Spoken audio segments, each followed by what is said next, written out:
کہ زرداری نے اپنے بیٹے کی اقتدار کے لیے اور اپنی صدارت کے لیے سندھ کا پانی بیچ دیا تھا. اب آپ الٹے لٹک جائیں, سیدھے لٹک جائیں, جو مرضی آپ کریں, پانی تو سندھ کا انہوں نے بیچ دیا اور وہ اب ریگستانوں میں ہی جائے گا. نہریں مکمل ہوں گی اور ریگستان سیراب ہوں گے, جبکہ سندھ کا ہاری پانی کے لیے ترسے گا اور باقی پانی آپ کا بھارت روک رہا ہے, اور اس سے پانی چھڑانے کا آپ کے پاس ابھی تک کوئی فارمولا نہیں ہے, نہ کوئی سنجیدگی دکھائی دیتی ہے. تو ناظرین, پولیس کے لوائقین یعنی جو پولیس والے شہید ہوئے ان کی لاشیں سڑکوں پر رکھ کے بیٹھے ہوئے ہیں. یہ پہلی دفعہ ہو رہا ہے اور یہ انفارمیشن آ رہی ہے کہ پولیس والے ڈیوٹی کرنے سے انکار کر رہے ہیں کہ یار ہم بزدل نہیں ہیں, ہمیں ڈیوٹی کرنی ہے تو کم سے کم ہمیں سہولت تو دو ڈیوٹی کرنے کے لیے. وہاں سے معدنیات اٹھا کر لے جاتے ہیں بلوچستان سے, تیل کی سمگلنگ وہاں سے چل رہی ہے, منشیات کی سمگلنگ اور کاروبار وہاں پہ چل رہا ہے. سارے لوگ منافع بنا رہے ہیں اور بھر کون رہا ہے؟ مقامی بلوچ, چاہے وہ پشتون ہے چاہے وہ بلوچ ہے, اس کا قتل عام ہو رہا ہے وہاں پہ. اور اقتدار کے اوپر بٹھا دیے جعلی لوگ جیسے ہمیشہ سے بٹھائے جاتے ہیں. مولانا اسحاق کا میں ایک سٹیٹمنٹ بہت وائرل ہو گیا آج کل, اور میں وہ سن رہا تھا, بہت ساری جگہوں پہ لوگ لکھ رہے ہیں. مولانا محمد اسحاق بہت بڑے عالم دین, بہت بڑے عالم دین.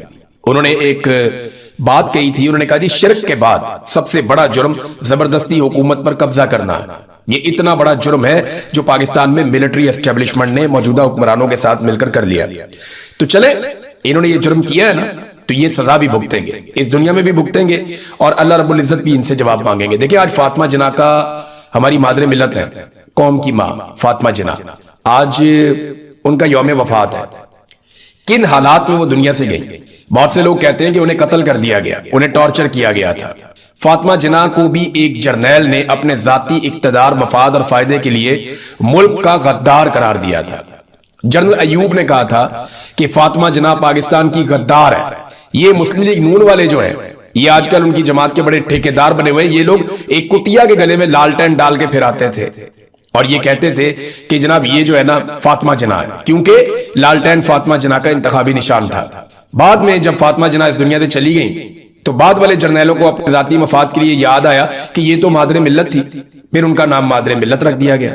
یعنی پہلے انہیں غدار قرار دیا گیا, ان کی زندگی میں ان پہ تشدد کیا گیا, ذہنی ٹارچر کیا گیا, انہیں غدار قرار دیا گیا, ان کی توہین کی گئی, اور جب وہ دنیا سے چلی گئی تو بعد میں آنے والے جرنیلوں نے کہا یہ مادر ملت ہے. تو اپنے فائدے کے لیے نا انہوں نے کل کو عمران خان کو بھی کوئی بہت بڑا لقب دے دینا ہے آنے والے جرنیلوں نے. آج والے جرنیل تو عمران خان کو غدار قرار دے رہے ہیں, مار رہے ہیں, ظلم کر رہے ہیں, تشدد کر رہے ہیں, قید تنہائی میں رکھا ہوا ہے, وہ ہار نہیں مانتا ان سے. اور آنے والے جرنیل یاد رکھیے گا, وہ اپنے مفاد کے لیے نا اس وقت جو ان کا مفاد ہوگا وہ کہیں گے جی عمران خان جی بڑا نیشن کا یہ تھا وہ تھا, وہ بہت بڑے بڑے القابات دے دیں گے. جسے محسن پاکستان کہا گیا, ڈاکٹر عبد القدیر خان, اس کو انہوں نے ایسا نشان عبرت بنایا کہ وہ کہتا تھا یار مجھے دکھ ہے کہ میں نے ان کے لیے کام کیوں کیا. جرنیلوں نے کیا اس کے ساتھ بھی, پرویز مشرف نے اور اس کے ساتھ جو دوسرے جرنیل تھے انہوں نے مل کر یہ گھٹیا کھیل کھیلا تھا. تو گھٹیا کھیل تو ناظرین یہ کھیل رہے ہیں اور کئی دہائیوں سے کھیل رہے ہیں. کشمیر کی صورتحال دیکھیں نا وہ کتنی خراب ہو گئی, وہاں پہ جو بندہ بھی ووٹ مانگنے جاتا ہے عوام اس کی دھلائی کر دیتی ہے. یہ ایک نہیں کئی واقعات ہو چکے ہیں, کئی جگہ پہ لوگ جاتے ہیں, ابھی بچت ہو رہی ہے, لیکن جیسے جیسے الیکشن قریب آئے گا آپ کو چیزیں نظر آئیں گی. ووٹ مانگنے نون لیگ والے, پیپلز پارٹی والے جاتے ہیں, لوگ ان کے اوپر اٹیک کرتے ہیں. پچھلے دنوں انڈا مارا انہوں نے ایک آدمی کو جو سب سے تگڑا آدمی بنا پھرتا ہے وہاں پہ. لوگ بہت غصے میں ہیں, وہ دھلائی کر رہے ہیں, وہ بھگا دیتے ہیں کہ ووٹ مانگنے آئے ہو بے شرمو, ہمارے نوجوانوں کا قتل عام کیا جا رہا ہے, ہمارے اوپر ظلم کیا جا رہا ہے. اور یہ کشمیریوں کی تحریک ہے. یہ جو لوگ کہتے ہیں نا چند شر پسند تھوڑے سے لوگ, ایسا کچھ نہیں ہے. یہ کہانی پونی آپ کسی اور کو سنائے جا کے. ہر کشمیری اس کے ساتھ کھڑا ہے. اس کی سب سے بڑی گواہی یہ ہے کہ یہاں برطانیہ میں اتنا بڑا مظاہرہ تاریخ میں کبھی نہیں کیا کشمیریوں نے, بھارت کے خلاف نہیں کیا جتنا بڑا مظاہرہ پاکستان کی ملٹری اسٹیبلشمنٹ کی گھٹیا پالیسیوں کے خلاف انہوں نے کیا. تو اس کا مطلب یہ ہے کہ سارے کشمیری تو ادھر کھڑے ہیں, ان کے ساتھ کھڑے ہیں. ناظرین کچھ اور خبریں ہیں, میں آپ کو اپنے اگلے ویلاگ میں وہ خبریں دوں گا, کیونکہ اس ویلاگ میں تو سارا بلوچستان ڈسکس ہو گیا اور کچھ کشمیر کی تھوڑی بہت چیزیں ہم نے ڈسکس کی ہیں. ہاں ایک چیز میں آپ کو جاتے جاتے بتاؤں کہ احمد فرحاد اور رضی طاہر, ان دونوں کے لیے ضرور آواز اٹھائیں. رضی طاہر صاحب کو ایک مرتبہ پھر ضمانت نہیں ملی, ان کے ساتھ بہت ظلم کیا جا رہا ہے, لگاتار بار بار ان کو جو ہے وہ ریمانڈ پہ کبھی دے دیا جاتا ہے, کبھی جوڈیشل کر دیا جاتا ہے, اور اب پیر والے دن دوبارہ دیا گیا کہ منڈے کو دوبارہ عدالت لگے گی, مزید دلائل ہوں گے. بھئی ایسا کیا کر دیا اس نے؟ کوئی ایٹم بم کا فارمولا لے کر چوری کر دیا اس نے. ایک جرنلسٹ ہے, وہ ایک خبر دیتا ہے, آپ کو خبر پسند نہیں ہے تو بھی اس میں اس کا کیا قصور ہے؟ ارشد شریف نے کہا تھا نا کہ آپ کو آئینہ دکھاتے ہیں ہم, اگر آپ کو آئینے میں اپنی شکل اچھی نہیں لگتی تو اپنی شکل ٹھیک کریں. آپ آئینے کو کیوں توڑتے ہیں؟ آپ ہم سے کیوں لڑتے ہیں؟ اسی طرح احمد فرحاد سے پورا زور لگا رہا ہے نظام، وہاں پہ بیٹھ گئے جناب ایک ویڈیو بنا دو، ایک ویڈیو بناؤ جس میں آپ جوائنٹ عوامی ایکشن کمیٹی کو برا بھلا کہو اور ان ساری چیزوں کو غلط قرار دو تحریک کو. لیکن احمد فرحاد ایسا نہیں کر رہا، اس پہ بہت دباؤ ہے، بہت دباؤ ہے. آپ سوچ نہیں سکتے یہ کس طرح دباؤ ڈالتے ہیں اور کتنا دباؤ ڈالتے ہیں، آپ کی فیملیز تک کو ولنریبل کر دیتے ہیں. بہت تکلیف ہوتی ہے اس وقت، میں اس کو سمجھتا ہوں. تو احمد فرحاد صاحب کے لیے اور رضی طاہر صاحب کے لیے آواز اٹھائی. میں نے فاطمہ جناح کا ذکر کیا نا، تو جاتے جاتے میں بتاؤں آج بھی جرنیل وہی کھیل کھیل رہے ہیں. آج بھی یاسمین راشد جو ایک ماں کی طرح وہ جیل میں بند ہے. عالیہ حمزہ انہوں نے ایک بڑا شاندار جو ہے وہ تھپڑ بھیجا جیل سے مریم نواز کے گال پہ. وہ میں آپ کو اگلے ویلاگ میں بتاؤں گا کہ عالیہ حمزہ نے کیسا منہ توڑ جواب دیا مریم نواز کو. نیکسٹ ویلاگ میں آپ کو بتاتا ہوں. اب تک کے لیے اتنے، اپنا خیال رکھیے گا. اپنے